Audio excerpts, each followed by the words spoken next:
사도신경으로 신앙 고백하심으로 7월 6일 월요일 아침 예배를 하나님께 드립니다. 나는 전능하신 아버지 하나님, 천지의 창조주를 믿습니다.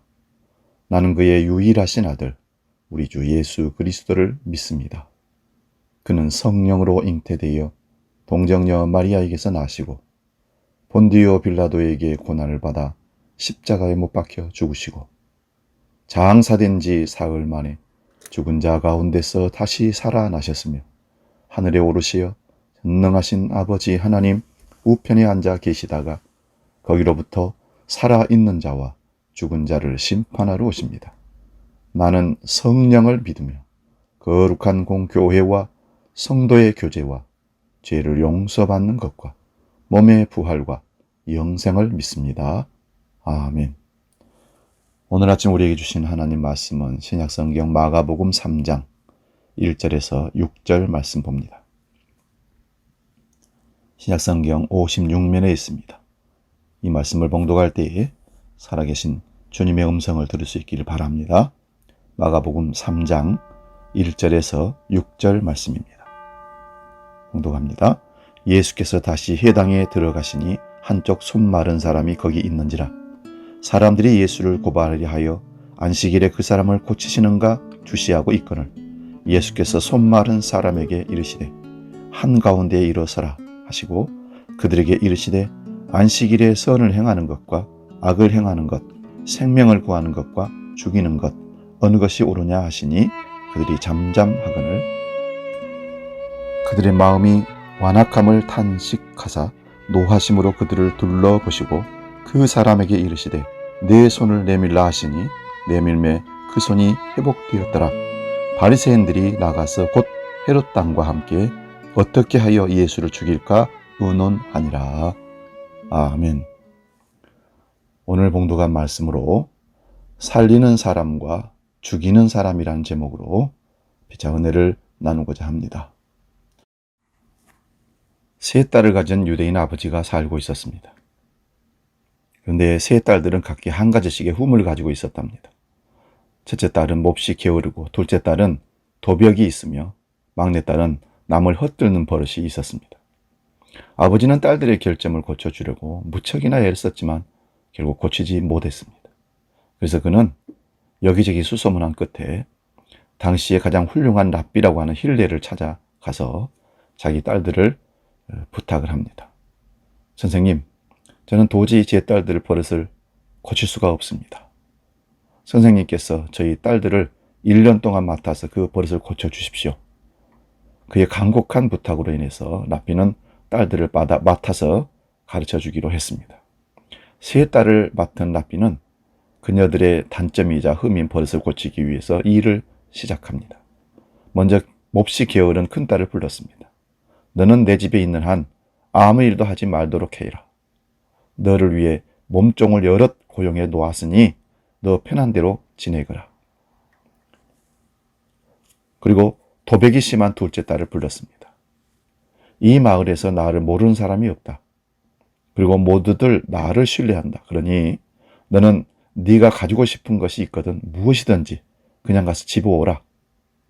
네가 물건들을 그냥 집어온다고 하더라도 아무도 내게 보상을 요구하지 않을 것이다. 마지막으로 남을 비난하고 헐뜯기를 좋아하는 막내딸을 불렀습니다. 매일 저녁 식사 후 너는 내 방으로 와서 네가 하고 싶은 얘기를 다 하도록 해라. 아무 얘기도 좋으니 말이다. 다 해라. 1년의 세월이 흘렀습니다. 그들의 아버지는 딸들을 데리려고 랍비 집을 찾아와서 그녀의 딸들과 마주 앉았습니다. 게으른 첫째 딸은 얼른 일어나 다과상을 차려온 뒤 아버지께 이렇게 말했습니다. 하루 종일 아무것도 하지 않고 누워있기란 정말 고역이에요. 그러자 도벽이 심한 둘째 딸은 물건은 돈을 지불해야 하는 맛에 산다는 것을 깨달았습니다. 수줍은 듯이 아버지 앞에 고개를 숙였습니다. 그러나 막내딸은 아버지 앞에 딱 앉자마자 아버지께 랍비에 관해서 여자 관계가 보통 복잡한 것이 아니에요 하면서 힐렐 선생님을 헐뜯기 시작합니다. 그제야 아버지는 이 세상에서 남을 비난하고 헐뜯는 버릇을 고치는 것이 가장 고치기 힘들다는 사실을 깨닫게 되었다는 것입니다. 탈무드에도 이 세상에서 남을 헐뜯는 버릇을 고치는 것이 가장 힘들다고 기록해 놓았습니다. 인간의 고질적 병 가운데 하나가 남을 헐뜯고 비난하는 병입니다. 이 병은 인격을 병들게 하고 영혼을 어둡게 하고 하나님으로부터 멀어지게 하는 영적인 공해입니다. 예수님은 이러한 행위를 금하셨습니다. 우리 잘 아는 마태복음 7장 1절 2절에 비판을 받지 아니하려거든 비판하지 말라. 너희가 비판하는 그 비판으로 너희가 비판을 받을 것이요 너희가 헤아리는 그 헤아림으로 너희가 헤아림을 받을 것이니라. 예수님을 어떻게든 고발하기 위해 모여든 많은 무리들이 있었습니다. 누가복음에 의하면 이들은 율법학자들과 바리새파 사람들이었습니다. 예수님의 작은 흠이라도 트집 잡아서 헐뜯으려는 그런 무리들이었습니다. 율법의 내용과 의미보다는요, 형식을 주장하는 사람들이었습니다. 객관적이고 합리적 원칙에서 예수님을 비판하기보다는 미움과 시기, 감정과 편견으로 예수님을 비판하고 욕하고 헐뜯는 그런 사람들이었습니다. 우리는 근거 없는 비난, 논리가 없는 공격을 악플이라고 합니다. 인터넷 글에 댓글을 다는 글 중에 악플을 달 수가 있죠. 이 반대로 선플이라는 게 있습니다. 긍정적으로 받아들이고 그 내용을 기록한 사람을 칭찬하는 거죠. 표현이 좀 거칠어도 일정한 근거를 제시하면 악플이 아닐 수 있습니다. 왜냐하면 그 사람을 돕기 위한 긍정적인 비판이기 때문에 그렇습니다. 예수님을 해야 할 목적으로 그들이 들고 나온 것이 안식일 규정이었습니다. 안식일에 일하지 말라는 안식일에 관한 규정을 들고 나와서 고속고리를 삼고 예수님께 늘 쫓아다니며 흠을 잡기 시작합니다. 생명이 위급한 자가 아니면 치료할 수 없다는 것이 안식일 규정입니다. 구약성경에서 613가지 율법을 찾아내고 그것을 보호하려는 울타리를 율법을 만들었습니다. 그러니까 하나님 말씀하신 율법 외에 또 다른 율법을 조항들을 만들어 가지고 그것을 통해서 자기들이 더 철저하게 거룩하게 하나님께 서겠다는 그런 의지입니다. 안식일을 거룩하게 지키라는 안식일 율법에는 39가지의 금지 규정이 더 붙어 있습니다. 이렇게 율법 조항을 잔뜩 만들어 놓고 그것에 근거하여 사람들을 단죄했습니다.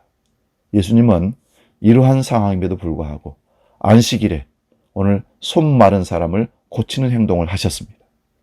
손이 마른 사람, 오그라든 이 사람의 상태를 표현한 말씀을 살펴볼 때에 신체 장애가 어쩌면 선천적이라기보다는 후천적인 것임을 알 수 있습니다. 어떤 질병이나 사고로 인해 근육이 마비된 것으로 보입니다.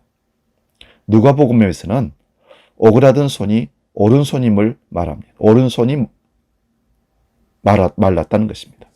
활동성, 능력이 병들어 있음을 보여주는 대목입니다. 예수님은 그의 손을 고쳐주셨습니다. 그런데 좀 더 깊이 생각해 봅니다. 손이 오그라든 사람은요 따로 있습니다. 바로 예수님을 헐뜯는 제사장들과 바리새인들이며 오늘 우리들의 자신들의 모습이 아니겠습니까? 은혜를 받았으나 깨닫지 못하고 율법적 가치관에 매여 끊임없이 나 자신이 아닌 다른 사람들을 비판하고 그 기준에 맞춰서 정죄하는 것들, 오그라진 손 아니겠습니까? 그냥 죄 없다 하고 덮어주고 용서하는 그런 삶으로 나아가지 않고 끊임없이 정죄하는, 비판하는 이 사회적 현상들이 오그라진 사람들의 손입니다. 제사장과 바리새인들은 예수님의 모습에서 손 마른 자와 같은 자신의 모습을 보아야 했습니다. 현대를 살아가는 우리들도 별로 다르지 않습니다. 역시 손을 펴지 못하고 오그라든 신앙으로 살아가고 있을지 우리 한번 우리 스스로를 성찰해 보시기를 바랍니다. 사랑해야 할 사람인데 사랑하기보다는 미워하고 증오하고 있습니다. 그 사랑해야 할 대상을 깎아내리고 헐뜯고 비판하고 정죄하고 있습니다. 손이 말라 오그라든 사람을 고쳐주신 예수님께서는 우리도 고치시기를 원하십니다. 제사장들과 바리새인들은 예수님의 은총과 사랑을 간직하지 못했습니다. 수용하지 않았다는 것입니다. 그들은 율법의 중심인 내용과 생명을 외면하고 율법의 형식에 매여 있는 불쌍한 자들입니다. 그런 자들에게 예수님은 오늘 4절에서 그들에게 이르시되 안식일에 선을 행하는 것과 악을 행하는 것, 생명을 구하는 것과 죽이는 것, 어느 것이 옳으냐 하시니 그들이 잠잠했다 기록합니다. 예수를 믿는다고 하면서도 예수님 없이 살아가는 오그라든 우리 자신들을 바라볼 수 있기를 바랍니다. 그리고 오그라든 나의 모습은 새롭게 고쳐져야 합니다. 그것을 고쳐주실 분은 이 세상에는 없습니다. 오직 예수 그리스도 그분뿐이십니다. 여러분, 우리를 치료하시는 예수님으로부터 고침받는 축복자가 되시기 바랍니다. 코로나 사태 중에서 오그라든 손과 같은 나의 무력한 신앙의 삶과 병든 영혼의 모습에서 고침받으려면 주님을 의지하는 절대적 신앙이 필요합니다. 어두운 것을 무서워하는 한 아이가 있었습니다. 어느 캄캄한 밤에 엄마가 아이에게 뒷머리에 있는 빗자루를 가져오라고 심부름을 시켰습니다. 그러자 엄마 무서워서 싫어요. 밖에는 예수님이 계신데 뭐가 무섭니? 널 지켜주실 거야. 정말 밖에 예수님이 계세요? 그럼 그분은 어디든지 다 계시단다. 내가 힘들 때나 어려울 때 널 도와주신단다. 그러자 이 아이가 잠시 생각하더니 뒷문을 살짝 열고 그 틈새로 말했습니다. 예수님, 거기 계시면 빗자루 좀 갖다 주실래요? 예수님은 우리에게 말씀하십니다. 수고하고 무거운 짐진 자들아, 다 내게로 오라. 내가 너희를 쉬게 하리라. 나는 마음이 온유하고 겸손하니 나의 멍에를 메고 내게 배우라. 그리하면 너희 마음이 쉼을 얻으리니 이는 내 멍에는 쉽고 내 짐은 가벼움이라 하시니라. 예수님은 우리에게 일어서라 하십니다. 예수님은 내 손을 내밀라고 하십니다. 우리의 손마른 모습을 내놓으시는 것, 그것이 우리가 먼저 해야 할 일입니다. 깊이 감추고 있는 오그라든 내면의 모습, 그것을 감추는 위선의 모습을 주님 앞에 펼쳐 놓으라는 것입니다. 마음이 빌빌 꼬여서 말하는 것, 행동하는 것 모두가 다 자기 스스로도 괴롭고 남들도 괴롭게 하는 일들이 얼마나 많은지 모릅니다. 이것이 바로 오그라진 마음, 오그라진 손입니다. 예수님이 우리를 다루시도록 고치실 수 있도록 내어드리는 기회를 가져보시기 바랍니다. 제사장들과 바리새인들은 잘못된 편견과 그 감정이 자신들의 오그라든 마음을 내놓지 못하게 방해했던 것입니다. 오히려 헤롯 왕과 함께 예수님을 죽일 것을 모의하기에 이릅니다. 결국은 예수님을 십자가에 못 박아 죽였습니다. 여러분, 이 세상에는 살리는 자와 죽이는 자가 있습니다. 자신의 연약한 모습을 내어놓고 고침받으면 살리는 자가 됩니다. 그렇지만 체면과 아집과 고집 때문에 감추고 내놓지 않을 때 계속 죽이는 자로 이 세상에 살 수밖에 없습니다. 이제는 살리는 자로 당당히 자신을 드립시다. 바리새인들에 있어서 안식일에 선을 행하는 것은 아무 일도 안 하며 안식일을 지내는 것이고, 안식일에 악을 행하는 것은 안식일임에도 불구하고 무언가를 하는 것이었습니다. 그러나 예수님께서는 안식일에 선을 행하는 것과 악을 행하는 것, 생명을 구하는 것과 죽이는 것, 어느 것이 옳으냐 물으시면서 바리새인들의 사고를 근본적으로 뒤흔들어 놓으셨습니다. 예수님께서 안식일에 선을 행하는 것은 생명을 구하는 것을 말하고, 안식일에 악을 행하는 것은 사람을 죽이는 것이라고 말합니다. 무엇이 그들을 그렇게 완악하고 강팍하게 만드는 것일까요? 이 물음에 우리는 사랑이 없기에라고 대답할 것입니다. 예수님께서 바리새인들을 비판하시고 공격하신 핵심이 무엇인지 아십니까? 그 답을 우리는 다음과 같은 예수님의 말씀 속에서 찾을 수 있습니다. 마태복음 23장 23절입니다. 화 있을진저 외식하는 서기관들과 바리새인들이여, 너희가 박하와 회향과 근처의 11조는 드리되 율법에 더 중한 바 정의와 긍휼과 믿음은 버렸도다. 그러나 이것도 행하고 저것도 버리지 말아야 할지니라.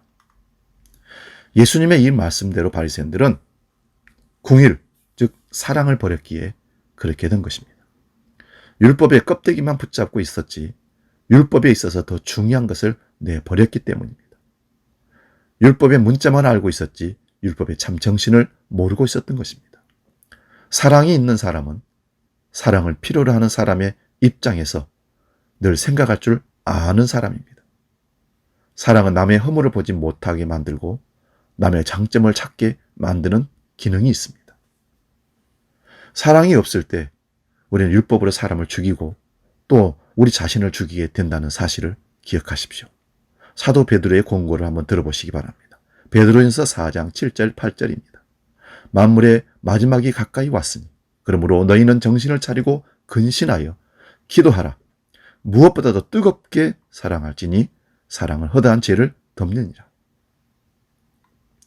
열심히 사랑하며 모든 것 위에 사랑을 더함으로써 서로의 허물을 덮어줍시다. 서로의 좋은 장점만을 찾으며 기쁨이 넘치는 주한 공동체를 만들어가는, 여러분의 가정을 만들어가는 우리가 되시기를 바랍니다.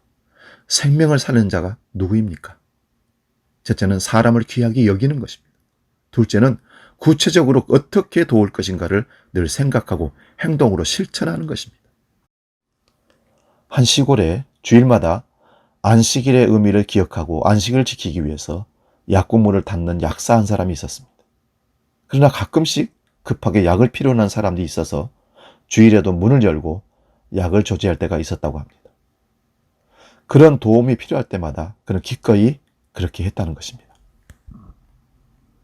하루는 주일에 아이가 아파서 급하게 약이 필요한 아버지가 약국을 찾아왔습니다. 약사가 조제를 다 끝내고 났을 때 그는 약사에게 일요일인데 나와준 것에 대해서 고마워하면서 참 고맙습니다, 약사님. 이제는 집에 돌아가셔서 안식일을 마저 잘 지키시기 바랍니다. 그러자 그 약사는 이렇게 말합니다. 아닙니다. 이것이 바로 안식일을 지키는 것이지요. 그렇게 말합니다. 사람을 사람답게 만드는 가장 중요한 힘이 사랑입니다. 사랑은 세상을 변화시키는 힘이 있습니다. 비난이나 비판이 아니라 사랑이 세상을 바꿉니다. 사랑은 사람을 사랑하는 겁니다. 사랑은 구체적으로 행동으로 사랑을 표현하는 것입니다. 최고의 말, 살리는 말은 복음의 말입니다. 죄로 죽을 수밖에 없는 사람들에게 살 길을 제시하는 것이 아닐까요? 예수 그리스도가 우리의 구속자이심을, 구원자이심을 선포하는 것입니다. 그들을 주께로 이끄십시오. 기도합니다. 하나님 아버지, 이 세상에는 살리는 사람이 있고 죽이는 사람이 있다고 합니다. 오늘 우리는 살리는 사람입니까? 죽이는 사람입니까? 내가 들어가서 그 공동체를, 그 사람을 살리는 일을 감당하는, 진짜 생명을 구하는 믿음의 사람들 되게 하여 주옵소서. 말씀에 다시 한번 은혜를 나누고 우리가 도전합니다. 오늘도 죽이는 말, 죽이는 사람이 아니라 살리는 말, 살리는 사람으로 주께 쓰임받는 우리 모든 주한 공동체, 믿음의 사람들 되게 하여 주시옵소서. 이제는 우리 주 예수 그리스도의 은혜와 아버지의 놀라우신 사랑과 성령 하나님의 도우시고 깨닫게 하시고 함께 하시는 은총의 역사가 살리는 사람으로, 살리는 말을 하고 열매 있는 삶으로 사랑을 실천하며 나아가기로 결단하는 모든 주의 권속들 머리 위에, 그들이 나아가는 삶 위에 영원히 함께 계시기를 간절히 축원하옵나이다. 아멘.